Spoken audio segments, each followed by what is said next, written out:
Right now, somewhere in your city, a person is sitting alone in an apartment. The TV is on. Nobody is watching it with them. You've felt some version of this. Maybe tonight you will again. And here's the strange part. Your body is treating that feeling the exact same way it would treat a physical wound. That's not a metaphor. That's biology. For most of history, doctors assumed loneliness was just sadness, an emotion, something you felt and then got over. But a series of experiments across the 20th century revealed something far stranger. Isolation doesn't just make you feel bad, it can shorten your life, it can weaken your immune system. In some cases, it can kill you as surely as a disease. How did anyone prove that? It starts with a psychologist named Harry Harlow, working in the 1950s. Harlow wanted to understand what infants actually need from their caregivers. At the time, the dominant theory was simple. Babies love their mothers because mothers provide food. Nothing more. Attachment was just a byproduct of hunger. Harlow didn't believe it, so he built 2 fake mothers for baby rhesus monkeys. One was made of bare wire, but it held a bottle of milk. The other was covered in soft cloth, but offered no food at all. If the food theory was correct, the babies should have clung to the wire mother. She was the one keeping them alive. They didn't. The baby monkeys fed quickly at the wire mother, out of necessity, and then rushed back to cling to the soft cloth one. They spent nearly all their time there. When Harlow introduced something frightening into the cage, the babies ran not to their food source, but to the mother that felt warm. Comfort mattered more than survival math. Contact mattered more than calories. But Harlow's next experiment was darker, and it's the one that changed everything we understand about isolation. He raised some monkeys in total solitude, with no mother at all, cloth or wire. No contact, no touch, no other monkeys. What happened to them wasn't sadness, it was closer to collapse. These monkeys rocked back and forth for hours. They bit themselves. When they were eventually placed with other monkeys, they didn't know how to interact. They couldn't play. They couldn't mate. Some simply sat in corners, unmoving, for the rest of their lives. Isolation hadn't just left them unhappy. It had rewired something fundamental in how their brains processed the world. You might be thinking, that's a monkey. What does that have to do with you? Fast forward several decades, and researchers started asking the same question in humans. Not with cages this time, with entire towns. In the 1960s, a physician named Stuart Wolfe heard something odd about a small Italian-American community called Roseto, Pennsylvania. The residents smoked. They ate heavy, fatty, traditional meals. Many were overweight. By every conventional medical metric, they should have been dying of heart disease at alarming rates. They weren't. Roseto's heart attack rate was less than half the national average.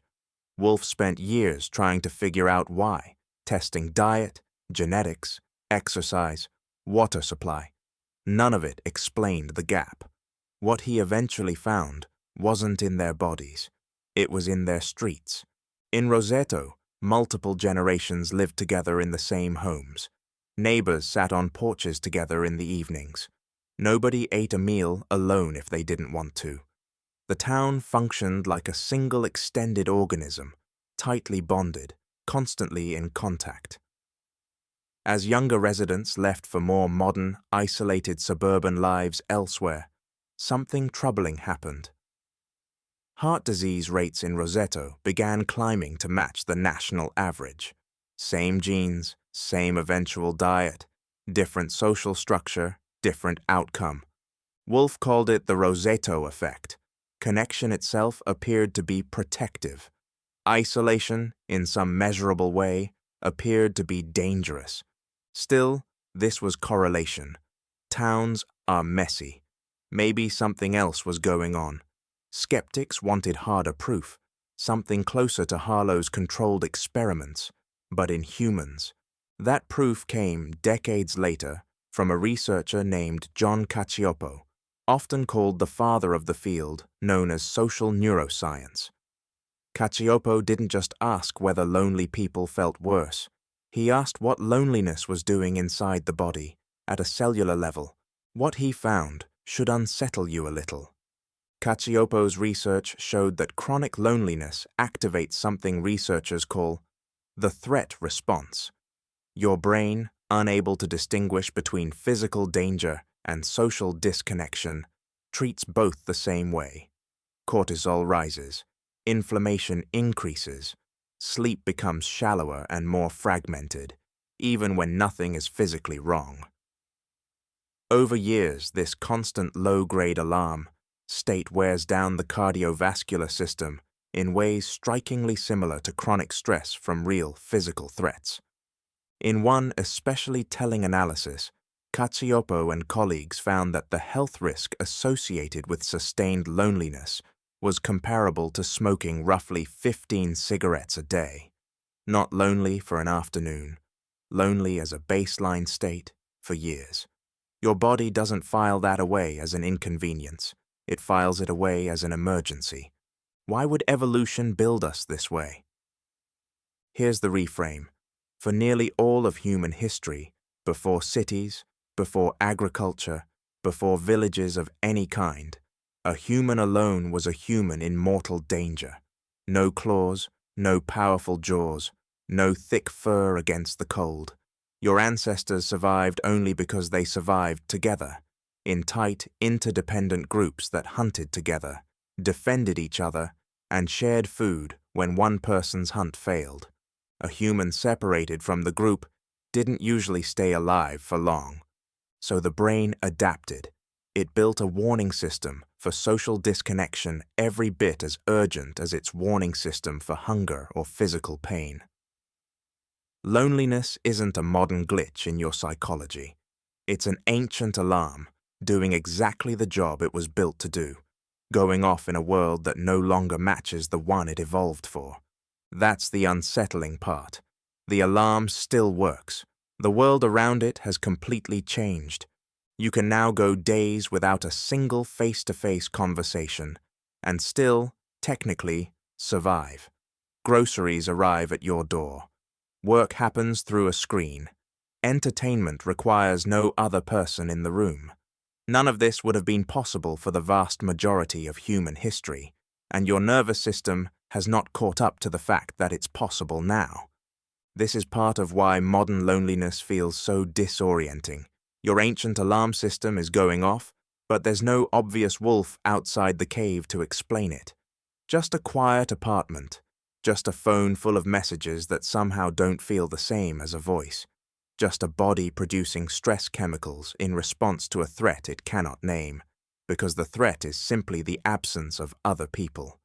So what do you actually do with this? Researchers who study loneliness, including Cacioppo himself, found something important. It isn't the number of people around you that matters most.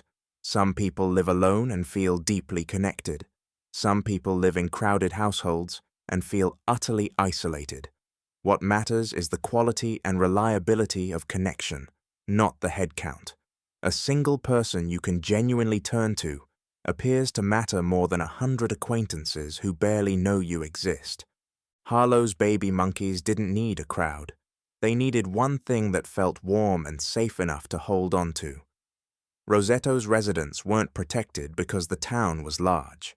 They were protected because the connections inside it were dense, dependable, and constant.